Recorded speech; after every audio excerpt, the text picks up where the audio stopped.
Ողջույն սիրելի հետևորդներ, այսօր պատրաստելու եմ Молочная девочка կոչվող խտացրած կաթով պատրաստվող շերտերը, որը ես ինքս շատ եմ հավանում, այն ունի շատ յուրահատուկ համ։ Պատրաստեմ և կկիսվեմ ձեզ հետ իմ բաղադրատոմսով։ Եվ այսպես անցնենք գործի, առաջին հերթին կրախմալը, փխրեցուցիչը և ալյուրը լավ խառնենք և դնենք մի կողմ։ Այնուհետև վերցնենք ավելի մեծ աման և կոտրենք ձուն։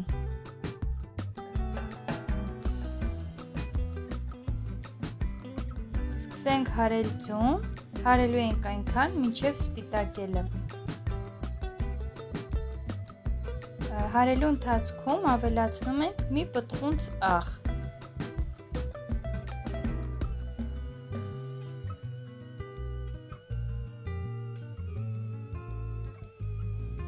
Ահա բավականաչափ արդեն սպիտակել փրփրել է մեր ձվի մասսան, այնուհետև ավելացնում ենք խտացրած կաթը և շարունակում ենք հարելը։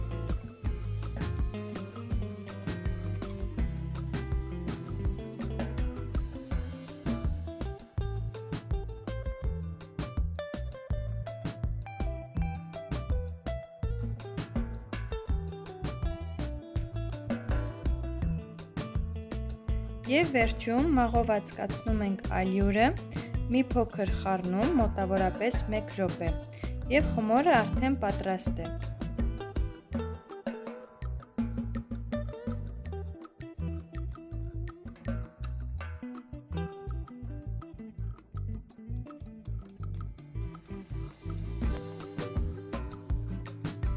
Ասեմ, որ խմորը պատրաստելուց հետո ես 10 րոպե թողնում եմ հանգստանա, քանի որ փորձել եմ սկզբում թխված և վերջում թխված շերտերի մեջ լինում է տարբերություն, վերջում թխված շերտերը ավելի հաջող են ստացվում, այդ իսկ պատճառով 10 րոպե թողնում եմ հանգստանա։ Խմորն արդեն ինձ մոտ պատրաստ է, հիմա ցույց կտամ, թե ինչ խտությամբ պետք է լինի մեր խմորը։ Ահա այսպիսի թույլ ջրիկ խմոր պետք է ստանանք, պետք չէ շատ ալյուր լցնել, այս թուլությամբ շերտերը ավելի փափուկ և համեղ են ստացվում։ Մինչ խմորը կհանգստանա, վերցնում ենք յուղաթուղթը և վրան գծում մեր նախընտրած ձևը և չափը։ Ես վերցրել եմ 21 սմ տրամագծով ափսե և հենց այս չափի էլ կթխեմ իմ շերտերը։ Յուղաթուղթը ինձ մոտ բարձր որակի է, այն ունի կրկնակի յուղային շերտ իր վրա։ Եթե ձեզ մոտ սովորական յուղաթուղթ է, հարկավոր է ուղղակի շերտերը քսելուց առաջ մարգարին կամ կարագ քսել յուղաթուղթի վրա, որպեսզի շերտերը հեշտ պոկվեն և չկպչեն յուղաթղթի վրա։ Եվ յուղաթուղթը շրջում ենք հակառակ կողմի վրա։ Խմորը կլցնեմ տոպրակի մեջ, որպեսզի ավելի հեշտորեն լցնեմ յուղաթուղթի վրա։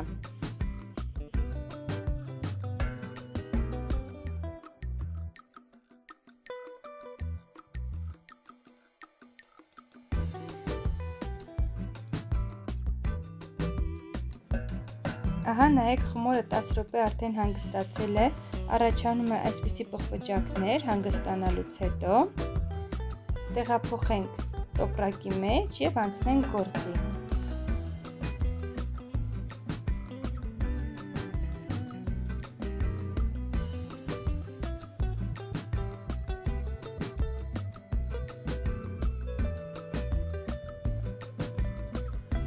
Մինչև շերտերը յուղաթուղթին քսելը,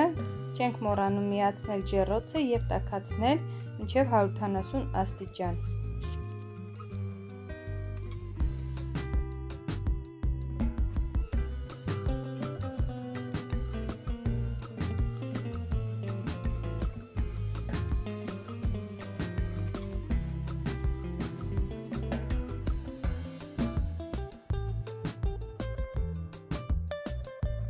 Ահա այսպես լավ տարածում ենք, որպեսզի հավասարաչափ եփվի մեր շերտերը։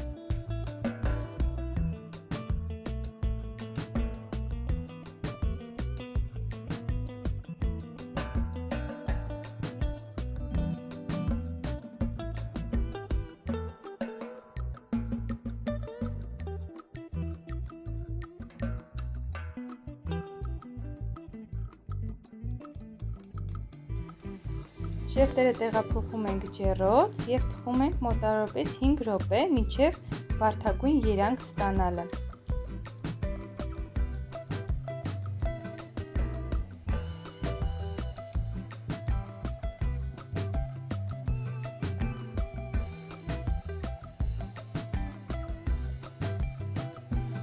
Ահա ինձ մոտ 2 շերտ արդեն պատրաստ է, հիմա կշրջեմ, կհանեմ յուղաթուղթը և կթողնեմ, որ սառչի, և այս նույն եղանակով թխում ենք մնացած բոլոր շերտերը։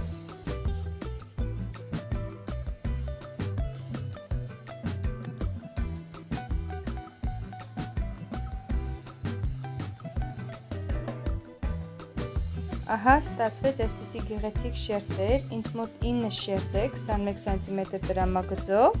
եթե չեք ցանկանում 9 շերտ այդ տրամագծով, կարող եք ավելի մեծ տրամագից վերցնել և պատրաստել 6 շերտ։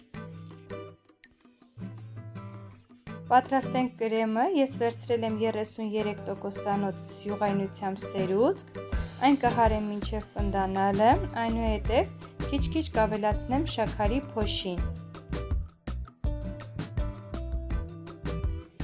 Շաքարի փոշու քանակը ըստ ցանկության, եթե քաղցր եք սիրում, կարող եք շաքարի փոշի ավելացնել։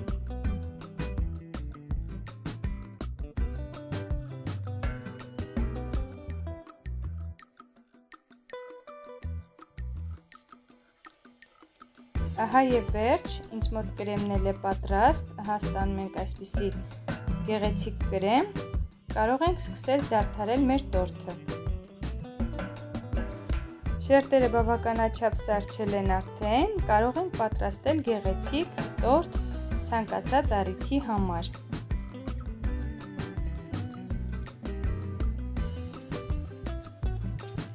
Ես պատրաստելու եմ շատ գեղեցիկ տորտ, որը նախատեսված է իմ սկեսուրի ծննդյան տոնի համար։ Միջուկը ես ընտրել եմ դեղցի կտորներ, դուք կարող եք դնել այն միրգը կամ հատապտուղը, որը որ ցանկանում եք։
Ահա և վերջ, իմ գեղեցիկ գունավոր պայծառ և տորթը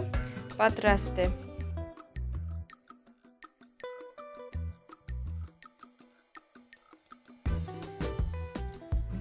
հիմա կկտրեմ եւ կտեսնենք, թե ինչպիսի գեղեցիկ տեսք ունի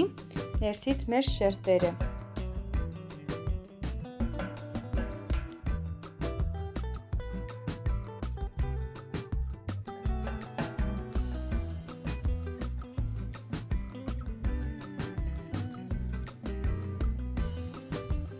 Ահա այսպիսի տեսք ունեն շերտերը։ Իսկ այսօր էլ այսքանը, շնորհակալություն հետևելու համար։